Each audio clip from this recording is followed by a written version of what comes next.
What's up, everybody? It's 10:15 already. Happy Flag Day, everyone. It's also Tuesday, June 14th, 2022, and this is 413 Sportstalk 371. Good to see that you're here, and thank you for all your continued support of the show. It's a normal day, normal walk in the park in the sports world, really. Nothing really big to talk about. Most of my sports state tournaments are nearing their end, and today we will have you all caught up as far as that's concerned, as the month of June presses on. Do we have an NBA Finals champion yet? Like, what the fuck? No, but last night's Game 5 victory over the Boston Celtics, you could start to feel yeah, these guys are going to do it. Warriors are going to do it. And one of the Celtics just kind of felt out after that. Kind of felt like the champs had already won at that point. Anyway, Steph, he looked tired. He only scored 16 points. His streak of 223 consecutive games with a made three-pointer came to an end. What a fucking streak. Crazy. He was still the NBA's best shooter.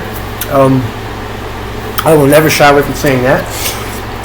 Especially if he gets another ring. I'm going to say he gets another banner. Anyway, on a bigger scale, that number 3 is important because that's how many games the Warriors lead the series by. 2 is how many games that they've won in a row. If they win one more, the Golden State Warriors will be champions, not Boston. Fuck Boston. Anyway, Lamar Jackson made his presence felt on Monday as he came to the Ravens facilities for the first time this offseason to take his physical. The Ravens begin a mandatory 3-day minicamp tomorrow. Falling in the water, bad. As you know, or probably assumed, Lamar Jackson missed the team's OTAs, the voluntary ones. That usually happen at the beginning of the spring for most NFL franchises. Megan Rapinoe and Alex Morgan were there. They were on the attendance sheet, whatever bad joke I'm trying to follow up with. They returned to the U.S. Women's National Soccer Team roster for the 2022 CONCACAF Championship, which is a shit ton of entertainment every year. So glad to see those 2 stars back in the game, and we'll see what USA could do with anything. Memphis Grizzlies extend their head coach Taylor Jenkins after he brought the team to the playoffs in their highest seeding in franchise history. That's growth, honestly, because most of the time the Memphis Grizzlies are like the 7 or the 8, and they ended up more times than not getting matched up with the top team, usually getting fucking swept or blown out, especially back in my younger days. Mid 2000s, stuff like that. So glad he's getting paid. Now build around Ja, and it seems as if they already had to some degree. Don't try to make it like a super team. Just bring in one more role player, one more key guy, and I think that's what will make the Grizzlies perfect. The Denver Nuggets traded forward JaMychal Green, I liked him, a protected 2027 first-round pick to the Oklahoma City Thunder for the 30th pick and 2 future second-rounders as well in the next week's NBA draft. They still hold picks number 212 and I think 34 this year's draft. So the Thunder are rebuilding. They're going to get some pieces this year. Maybe another year or 2 of more struggling, but they're definitely on the incline. And finally, the U.S. State Department and the WNBA's Phoenix Mercury are holding a meeting on Bree G, freeing her, and what could be done in that realm. She needs to come home. It's bullshit. Through and through. Russians are using her as a political pawn. I think that's the term used. Anyway, it's time for a new Let's talk NFL 32 and 32 and the Las Vegas Raiders. Don't really like them, and you know why. Last season they were a new team, honestly. 10 wins, 7 losses, and a long playoff drought that finally ended in a swift wild card round exit via excuse me, the Cincinnati Bengals, who were the eventual AFC champions, and that's how far they arrived with. 26-19. I hope the word that was supposed to, hope was the word that was supposed to be derived here. Like seriously, many off seasons this franchise has rebuilt and torn down, and rebuilt and torn down. Now management is finally building for something meaningful. You know what I mean? You got pieces around a halfway decent quarterback. On the defensive side of the ball, the line is good. Linebackers and secondary starting to come around. But yeah, anyway, Derek Carr, he knows this is his team, which was evident in 2021, signing a 3-year, $121 million contract extension. No trade clause, meaning at whatever point if shit gets hairy, he can go wherever he wants to go. Has permission to talk to any other team, pretty much, which is a bonus for more athletes to have that in their contract. Given nods of confidence in supporting cast members, who is the NFL's best wide receiver, and former Green Bay Packer Devontae Adams. But he was Derek Carr's college teammate and roommate, friends, whatever, at Fresno State, go Bulldogs. On the defensive side of the ball, Max Crosby, who's had a phenomenal 2 years really, and finally granted a huge payday, 3 years, $96 million to him. And his extension keeps him on the team to 2024. They're heading in the right direction, and now we're going to go through this draft and see if they added any pieces that were... Oh, here we go. Round 3, 90th overall.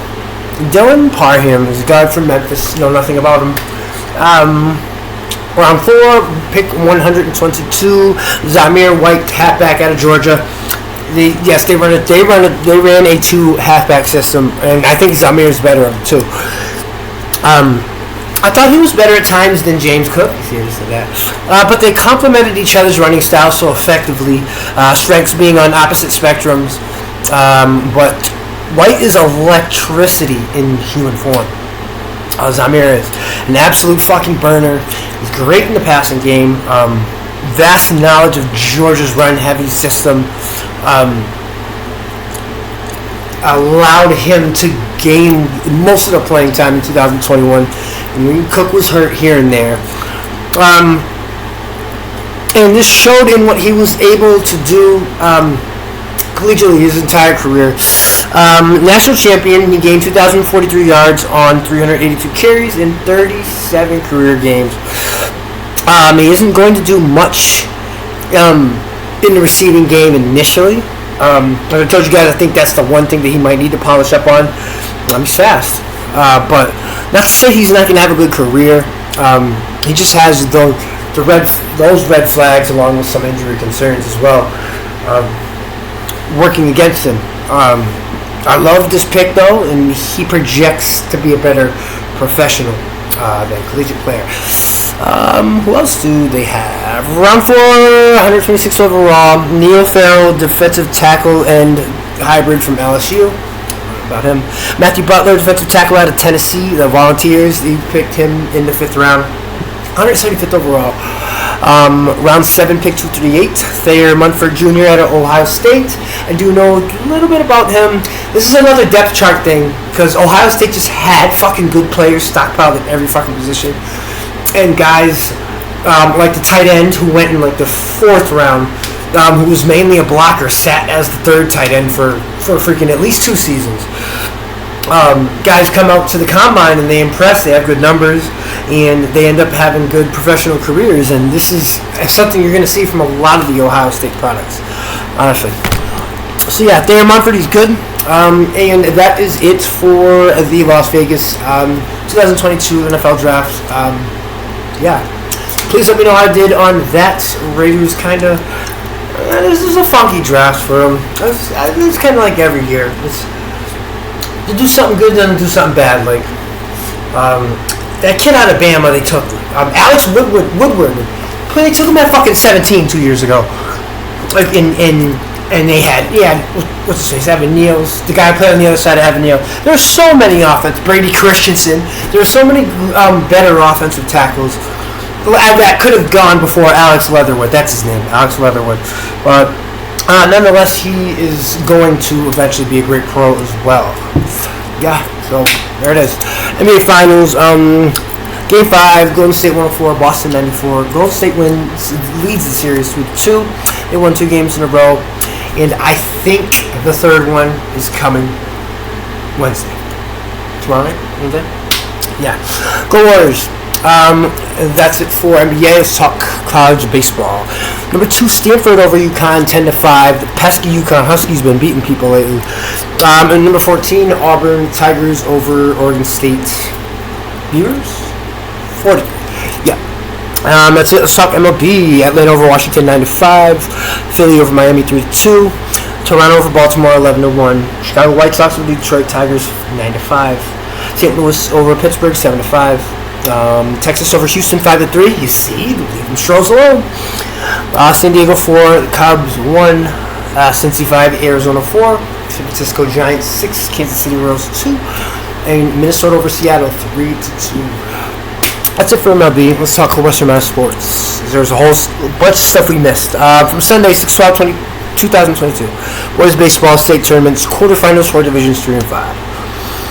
And it goes like this: Dayton Rehoboth over Arlington Catholic 8-0. Foxborough over Bishop Stang 14-8, and Newburyport over Medfield 4-3. And now on to Division 4. Abington over Amesbury 12-3. Seekonk over Uxbridge 5-1, and Manchester Essex over Leicester 11-0. Division 5. Mount Greylock over Douglas 3-1. Go ahead, Mounties. On to tennis quarterfinals for divisions 2, 3, and 4. Westboro over Walpole 3-2. Division 3, Bedford over Boston Latin 5-0. And Dover Sherborne does the same thing to Medfield. Same score. Division 4, Weston over Rockport 5-0. And Hamilton Wenham does the same to Monomoy 5-0. On to lacrosse, round of 16, divisions 1 and 2. We have Hingham over Concord Carlisle 14-0. Acton Boxborough over Natick 16-8.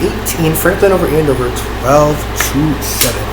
Let's go on to D2. Westwood over Situate 7-3. And that will do it for that. Girls across round of 16, divisions 2, 3, and 4.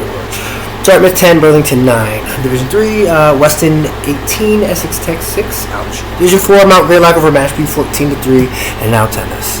Quarterfinals, divisions 1, 3, and 4. Lexington over Arlington 5-0. Division 3, Dover Sherborne over Wayland 4-1. Division 4, Hamilton Wenham over Sturgis West 4-1. And now we got the current stuff going on. Girls tennis quarterfinals D1, 2, and 4. Lincoln Sudbury over Acton 4-1. Westboro over Longmeadow 4-1, and Masconomet over Westwood by that same school. Division 4, Wareham over Cohasset 4-1. Now on to the lacrosse quarterfinals divisions 2 and 4. As these tournaments are starting to wrap up. Masconomet over Situate 13-10, and Nantucket over Ipswich 9-5. And that will do it for episode 371 of Sportstalk.